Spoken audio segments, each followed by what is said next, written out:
Bonjour Nicolas. Bonjour Bertrand. VisiBrain, c'est un logiciel de veille et d'analyse Twitter. Et Twitter, selon vos propres termes, ça n'est pas un réseau social. Pourquoi ? Tout à fait. En fait, on considère vraiment Twitter comme le système nerveux de l'information, ce qui prend de plus en plus d'ampleur aujourd'hui et sur lequel passe énormément d'informations publiques.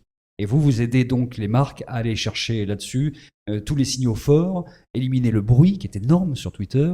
Comment ça se passe ça ? En fait, nous, on est une entreprise technologique et on fournit une plateforme de veille qui s'appelle VisiBrain Focus et qui permet justement de capter l'exhaustivité des tweets qui intéressent les marques. Les cas d'usage, ça va être du suivi de veille image. Donc, je suis une marque éventuellement sensible. Dès qu'il se passe quelque chose, il faut que je le sache. Donc, je suis ma marque.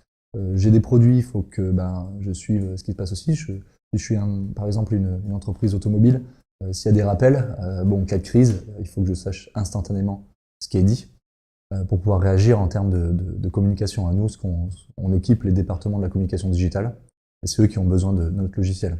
Les entreprises peuvent faire leur propre revue de presse d'une certaine façon Twitter, avec ces comptes un peu influents directement. C'est soit parce que les gens sont repérés comme étant influents, soit parce qu'il y a beaucoup d'interactions sur certains tweets, par exemple. Oui, alors vous parlez de revue de presse. Ce qui est très intéressant, c'est qu'en fait, on a accès à l'ensemble des liens qui circulent sur Twitter. Donc ça, c'est vraiment capital.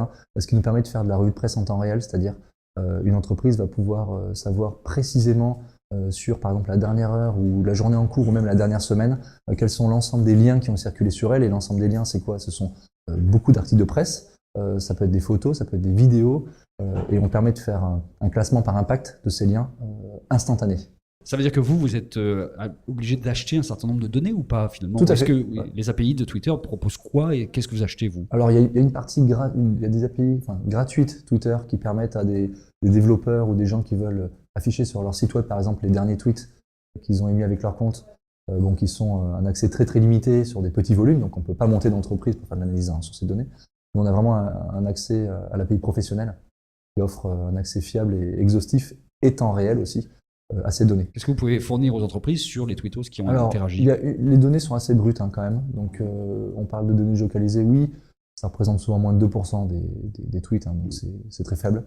Ce qu'on va permettre de faire par exemple, c'est sur une entreprise, on va donner automatiquement et instantanément tous les sujets qui gravitent autour de l'entreprise. Voilà, quand on parle d'une marque comme Sanofi, par exemple, on parle de quoi en ce moment ? Quand on parle d'un sujet sectoriel, par exemple, on parle de l'innovation. L'innovation, c'est un sujet vaste. Quand on parle d'innovation en France, quels sont les sujets aujourd'hui qui gravitent autour ?